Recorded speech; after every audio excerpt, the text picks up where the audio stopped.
And that's not, I mean, especially not easy. Like in London, a lot of the women that come to my class, they work, they go to work 5 days a week. They come to my class on a Saturday morning. And that's why I try and bring all the poetry and the music and the beauty, because I want them out of this part of their brain that they've been in the whole week, whether they're working on computers or, lawyers or doing all this stuff. And the whole idea is we're getting back into that ancient part of the brain that is the part of the brain where I have a tree. So we're allowed out for an hour a day. I don't know what it is in Australia right now. Is it only an hour you're allowed out? Supposedly an hour, but that's just so that everyone gets a chance to go and buy their groceries. Yeah. To have an hour exercise. And I'm actually pretty enjoying the rules of it, because I'm just trying to experience a different way of being. So I go out, sometimes I'm a little longer than an hour, but I go to the park and there's this one tree and I put my headphones on and have all these friends in music, and everyone has sent me these great playlists. And I have this 1 or 2 playlists that I literally close my eyes and I just dance. And I've never really been that person. Like I can dance on a dance floor, like I love to dance, but I know people are, there's like a thing. And I used to judge people that were at festivals or in a field dancing with their headphones. I'm like, really? Are you really feeling it? And there's no one else around. I'm not sure I buy it.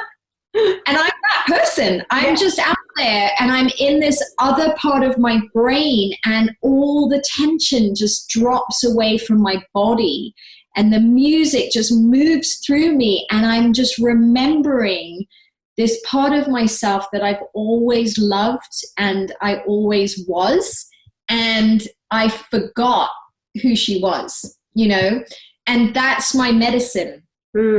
And it gets me out of the how long are we going to be here? What's my life going to look like after this? Do I have a career after this? Is the yoga studio going to and I just go and dance. I would love to stumble upon that. I think a lot of people have been stumbling.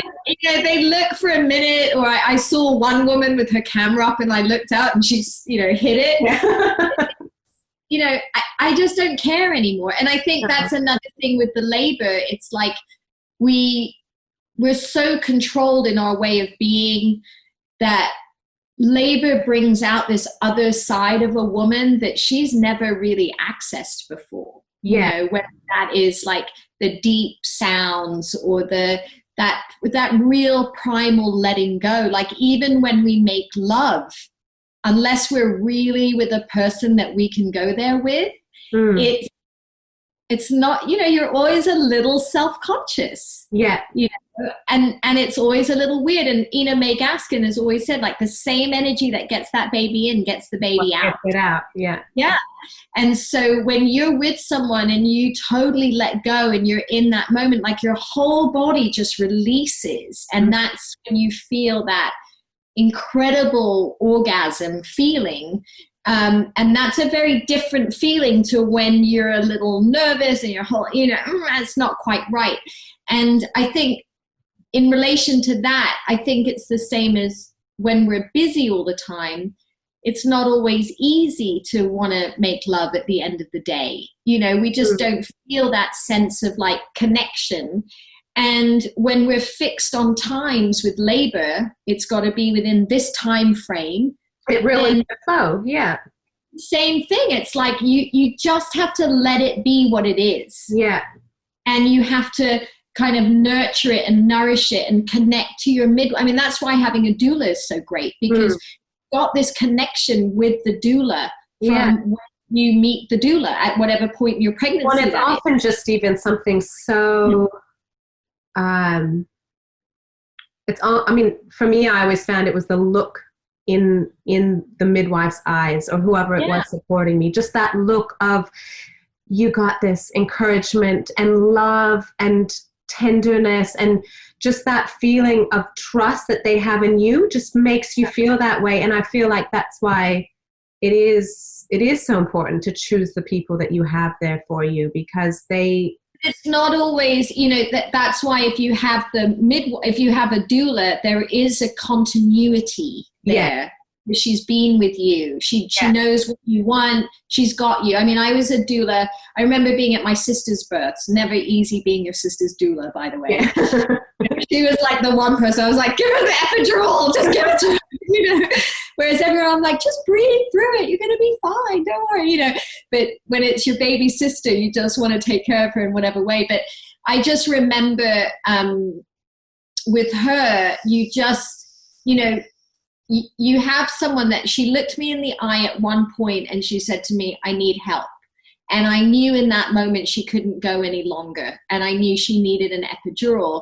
And when I said to the midwife, she needs an epidural, she knew that I knew I had her, you know what I mean? It wasn't like I was trying to push her to do it differently. Yeah. You know, and I think that made her, because her husband was going, babe, just breathe. You got this, you know. And she looked at him. She's like, babe, I love you. Get me the And it was just this funny, you know, it's a funny thing. And you just, it's nice to have someone that has your back.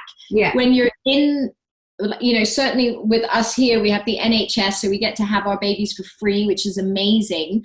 But you're not have that continuity of care. You know, you might get that amazing midwife that looks at you with that love and wants to be there for you, and she's on the last 3 hours of her shift.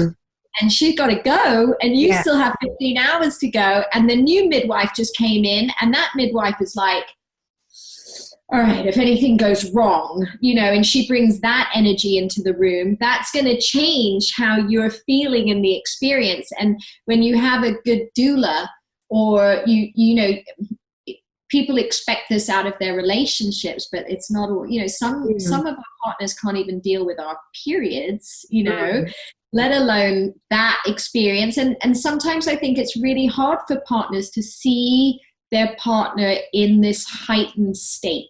You know, it's like Katia was crying a few weeks ago when all of this happened, and Casey was texting me going, you know, check that she's okay, you know, trying to make it okay for her. And she's like, I'm fine. I'm just sad for the world. It's okay to cry.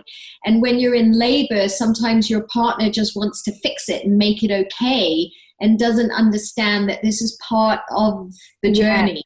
You know? So doula gets that, you know, a doula, and a good doula will never take the partner away from their job. You know, he's just holding the space and sitting back. There's a great story that, you know, a really good midwife or doula should be just knitting and reading a book. You're just paying them to like knit. I always say that's like my birth with Marlo. We got lucky because, again, we were in the UK and we didn't have continuity of care, and it was whatever midwife happened to be on duty at the time. And she was this older woman and so experienced, and she literally sat in the chair in the corner and never got up.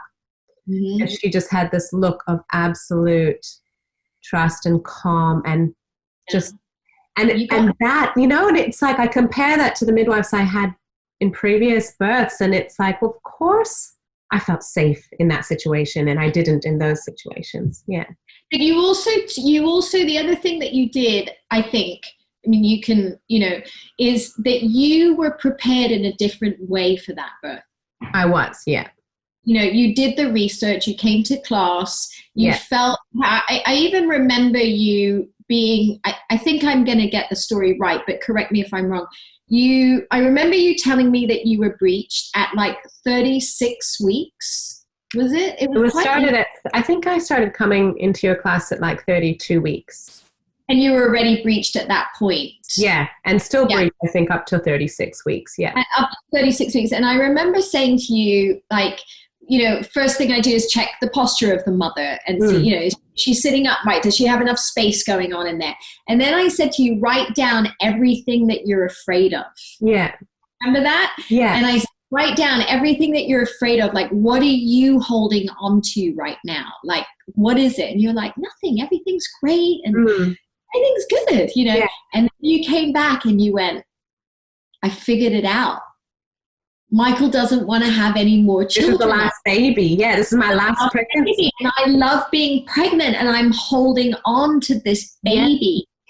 And I was like, okay, you got that. And then the baby turned. Yeah.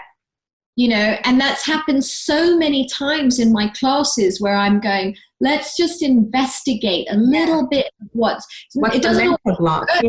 it doesn't always work, and I always believe some babies are in the position they're in and they have to come out a different way, and that's the way it is. Yeah. But it doesn't hurt to investigate what the block is, you know. And it happened to another woman that had so again, her baby turned breech at 36 weeks. And I was like, what's going on with you? And she couldn't really figure it out. She's like, nothing, I'm great. And then the following week she came back and her first child came out at 36 weeks. Okay, so she was starting to fear. So she was getting afraid and she was holding on. And when you get tight, you make less space. The baby's always just trying to find where it can find space, right? So she's contracted. And the baby, as soon as she figured that out, the baby turned, and I think she even had a home birth. Everything was perfect, you know. And it was just that letting go of that birth experience, because each one is different. Yeah. There's nothing we can do about that. It doesn't mean just because you've had 3 great births, the 4th one is going to be that way, because everything is changing, whether that's the dynamics of your relationship or your relationship to your situation, or that it's that baby's destiny to come out a different way. Yeah. Okay, so let's talk a bit about pregnancy yoga. And so tell me, okay, for people who've not done yoga before, who are pregnant now, what and we've talked a lot about the benefits of yoga and what you learn, but tell me in kind of simple speak, what are the benefits of... She's telling me that I'm rambling, basically. No, I'm not. I have so many things I want to ask you. For me, the easiest way, and this is what I teach in my trainings, we're always trying to connect the mother to her breath, her body, and her baby. Yeah, okay. So when you're doing a yoga practice and you're not pregnant, you're trying to connect to your breath and your body and the calming of the mind and your spirit, essentially. And so I think when you're pregnant, you're connecting to your breath, you're connecting to your body, and you're breathing for 2. You're breathing for you and your baby, or 3 or 4, you know, whatever, however many babies you're carrying. And so when you do a yoga practice, you are changing the way that you move your body from, if you're used to a really strong exercise regime or whatever that is, you're finding a yoga class that works. I mean, my yoga class you weren't lying around and breathing the whole time. You were moving and working your body, but you were doing it in such a way that was resourcing you. So you weren't tightening the abdominals because we want the belly to be soft, but you were strengthening the legs because you might be squatting for 16 hours, or you were doing arm exercises because you had to keep your arms strong or your spirit strong. Yeah. So I think for me, the yoga practice is really a connection to your body and to your breath and to your baby. And also learning, I guess, how to breathe through discomfort, or, you know, I mean, I have this strong memory of being in your class and you making us do this exercise where we had to keep our arms out to the side. And, you know, it gets really uncomfortable. And after a long time, you start to think, okay, is she going to let us put our arms down? And you get us to work through that by breathing into that discomfort and changing your mind. Like, it's not about, oh, this hurts, when is this going to stop? It's, I can do this. I can do this. And I don't know when it's going to stop, but I'm going to keep going. And the more you do it, the better you get at it. You know, it's like anything. And so I think that it is, and that's not just for pregnancy and labor. That's like right now what we're going through, you know. It's like I have to tell I'm alone in my house.